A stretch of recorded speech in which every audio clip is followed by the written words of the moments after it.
මුළු රටම විශ්වාස කරා මහින්ද රාජපක්ෂ මහත්තයාට යුද්ධ දිනන්න පුළුවන් කියලා. බලය දුන්නා. එතුමා කරලා පෙන්නුවා. මේ රටට දැන් අවශ්‍ය වෙන්නේ ආර්ථික ශක්තියක් හදන්න පුළුවන් කෙනෙක්. ව්‍යවසායක රාජ්‍යයක් හදනවා නම් ඒ දැවන්ත ශක්තිය තියෙන්නේ සර්ව ජන බලයේ අපේ නායක දිලිත් ජයවර්ධන මහත්මයා ගාව විතරයි.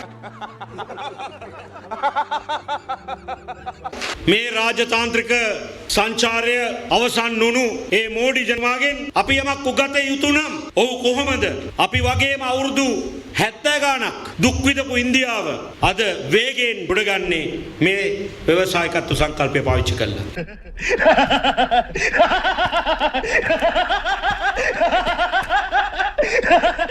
ඒ රටේ මධ්‍යම පන්ති අද මිලියන 300 ඉක්මවනවා. ඒක ඇමරිකාවේ මුළු ජනගහනයටත් වැඩි. ඉන්දියාවේ මධ්‍යම පන්තිය.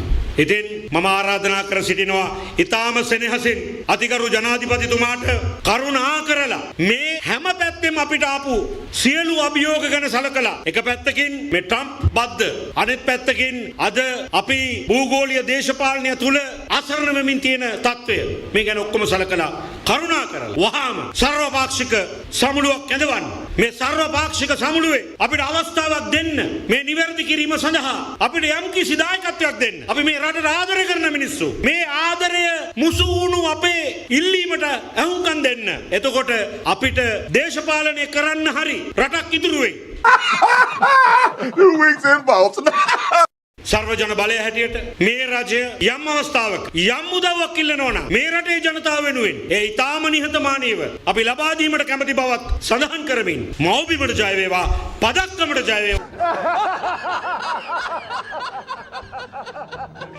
ඩොනල්ඩ් ට්‍රම්ප් ඇමරිකා එක්සත් ජනපදයේ ජනාධිපති බවට පත් වෙනකොට අපි හොඳින් දැනගෙන හිටියා ඇමරිකාවට යන අපනයනවලට අනිවාර්යෙන්ම වැඩි බද්දක් පමුණවනවා කියන කාරණාව. අපි පැහැදිලි කරා මේ වර්තමාන ආණ්ඩුවට අපේ රටේ අපනයනවලට අනිවාර්යෙන්ම ප්‍රතිචාරක බද්දක් ඉහළ මට්ටමකින් ඔහු දමනවා කියන එක. පාර්ලිමේන්තුවේ කිව්වා ඔව් අපි දූත කණ්ඩායමක් යවනවා. ඔව් අපි ඒක කළමනාකරණය කරනවා කියලා කිව්වා විතරයි. අද වෙනකන් යවලා නැහැ.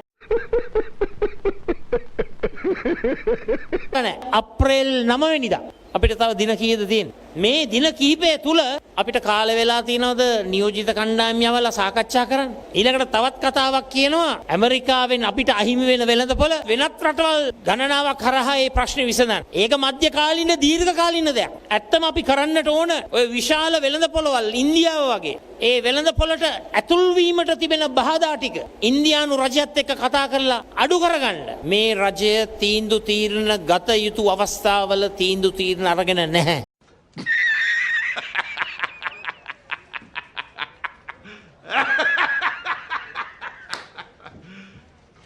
ඒ ලැබුණු මහා විශාල බහුතරය තුළ මේ රජය රටට මූණ දෙන්න තිබෙන අභියෝගවලට උත්තර සපයන්නේ නැහැ.